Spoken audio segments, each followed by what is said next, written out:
యాకయ్య గారు, ఈ దేవుళ్ళ చిత్రాలు గుడిల మీద మీరు మంచి చిత్రీకరణ మీ యొక్క కళతోని అందరిని ఆకర్షించుతున్నారు. ఈ చిత్రాలు ఏ కలరు అంటే పెయింట్ ఏ టైప్ పెయింట్తో మీరు వేస్తారు? అయితే దీన్ని యాక్చువల్గా దీంట్లో మీడియాలు మూడు ఉంటాయి. మీడియా అంటే మనం వాడుతున్న కలర్స్, అక్రిలిక్ కలర్ అని ఒకటి ఉంటుంది, ఎనామిల్ కలర్ అని ఒకటి ఉంటుంది, వాటర్ బేస్ కలర్ అని ఒకటి ఉంటుంది. వాటర్ బేస్ కలర్ వచ్చేసి మనకు ఫ్రీ హ్యాండ్తో ఇస్తారు. దాని ఏంటంటే స్ట్రోక్ వర్క్, దాని ఫినిషింగ్ వర్క్ ఉండదు. అక్రిలిక్ కలర్తో ఫినిషింగ్ వర్క్ ఉంటుంది. ఇంకోటి ఎనామిల్ వర్క్తో మనం ఇష్టం వచ్చినట్టుగా దాన్ని వాడుకోవచ్చు. ప్లస్ దాని డ్రై కానీ కొంచెం లేడు పడుతుంది కాబట్టి దాన్ని ప్రొఫెషనల్ అయితే వేయగలుగుతాడు. వాటర్ కలర్ కూడా ప్రొఫెషనల్ వేయగలుగుతాడు.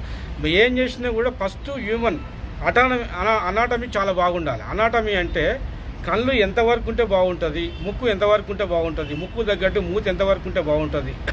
దేవుళ్ళు ఏదో కొంతమందికి మిసాలు ఉంటాయి, కొంతమందికి ఉండవు.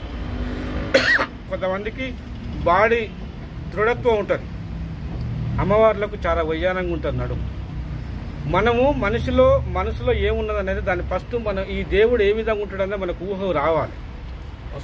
ఆ ఊహకు వస్తే మనకు వంపులు ఎట్లుంటుంది, బాడీ ఎట్లుంటుంది, చేతులు ఎట్లుంటాయి, దృఢత్వం ఎట్లుంటుంది, ఈ టైస్ ఎట్లుంటాయి అనేది మనకు మనసులో మెదులుతూనే అవి వేయగలుగుతాం. అది వేసినప్పుడు దాని కలర్ కూడా చాలా అందంగా